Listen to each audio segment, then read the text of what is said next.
La condition de la réussite pour moi d'un lift, c'est la prise en amont. On avait demandé à chaque entreprise leurs contraintes au niveau dimension et charge. Ce qui doit guider la réflexion pour l'installation d'un lift sur un chantier, c'est une analyse de l'environnement général et des accès du chantier. Il est important de trouver le bon emplacement sur le bâtiment pour permettre de s'assurer qu'il sera bien utilisé au maximum et qu'il apportera le meilleur service aux entreprises, donc assurer une bonne rentabilité. Et plus on cible bien l'emplacement au niveau des autres contraintes, en particulier des corps d'état extérieurs, entre guillemets, le VRD, les espaces verts, etc. Le but du jeu, c'est de fluidifier au maximum les approvisionnements de matériel et les flux de personnel. Le CSPS pense avant tout à organiser le chantier, et pour l'organiser, bien évidemment, il va devoir aussi être en collaboration avec le maître d'œuvre sur comment gérer à la fois les circulations, le stockage, les livraisons qui vont être amenées à approvisionner le chantier. Donc on aménage des pistes pour approvisionner le lift qui est déjà monté, qui est déjà en service. Pour faciliter les approvisionnements, on met en place, on aménage, donc ça c'est à charge du terrassier, donc des pistes d'accès stabilisées, entretenues. Donc la pose du lift en lui-même n'est pas compliquée, mais il faut bien prendre en compte la réalisation de fosses, l'alimentation électrique des lifts, la mise en place d'alettes béton pour pouvoir circuler avec des chariots ou des transpalettes. L'alimentation électrique, la possibilité de faire des ancrages, donc la nature du support, l'endroit où vont se trouver les ancrages, la dimension des ouvertures qu'on veut desservir, qui va déterminer la taille des porte-palières. Sans rampe, ça serait compliqué. Donc s'il n'y aurait pas la rampe, un lift aussi énorme, il ne servira à rien. Il y a aussi toute la protection à chaque étage, donc garde-corps, montant pour bien sécuriser chaque niveau et l'anticipation des allèges non réalisés.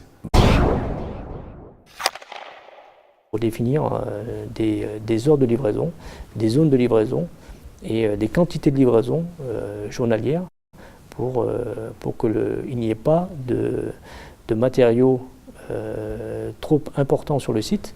Il faut que les entreprises puissent faire valoir quels sont leurs besoins. Donc c'est le petit point qu'il faut trouver, sans gêne non plus par rapport au déroulement et au délai du chantier, parce qu'une bonne entente entre les entreprises, alors ça se décrète pas, mais ça peut se favoriser. Vous n'avez pas quelqu'un qui gère un planning d'approvisionnement, nécessairement vous allez avoir des camions qui vont arriver en même temps. Ça veut dire qu'il faut faire un calendrier. On a un rendez-vous hebdomadaire de chantier, de dire alors pour les 15 jours qui suivent, qui a besoin du lift.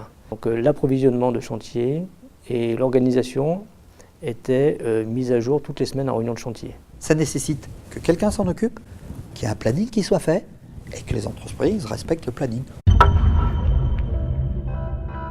La difficulté qu'on a rencontrée pour la mise en place de ces lifts, c'est de faire accepter à toutes les entreprises qui allaient l'utiliser de bien vouloir payer cette mise en place, puisque dans notre marché de base, il n'était pas prévu de montant pour pouvoir mettre en place ces lifts. Ce ne sera pas une surprise pour les entreprises et forcément, ça sera réparti au niveau du coût dans les marchés de chacun.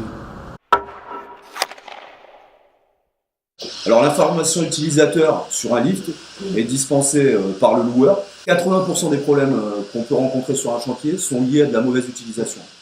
Et en particulier, lorsqu'il y a des personnes qui arrivent et qui essaient d'utiliser le lift et qui ne savent pas l'utiliser. L'information utilisateur, c'est un outil essentiel pour nous, qu'on fait vraiment volontiers, parce que plus on voit les utilisateurs, moins on a de problèmes sur le chantier. Mais pas de réel, il y en a très très peu, en réalité. Le contenu de l'information des utilisateurs pour un lift ou un monte-charge est relativement simple. Le plus important, et d'autant plus qu'il y a plusieurs sociétés qui utilisent le lift sur le chantier, c'est de faire un contrôle visuel très complet de l'installation. Après, on passe à la manipulation elle-même de l'appareil, en respectant les consignes de sécurité. Et on leur explique toutes les sécurités qui peuvent être déclenchées, et on essaie d'avoir un langage commun avec eux, qui va leur permettre par la suite, si on les a au téléphone, ou si on les revoit, d'avoir une communication très très simple entre eux et nous. L'objectif en fait de l'information utilisateur, c'est que les gens soient conscients de l'environnement autour du lift et qu'ils soient capables de communiquer très facilement avec nous.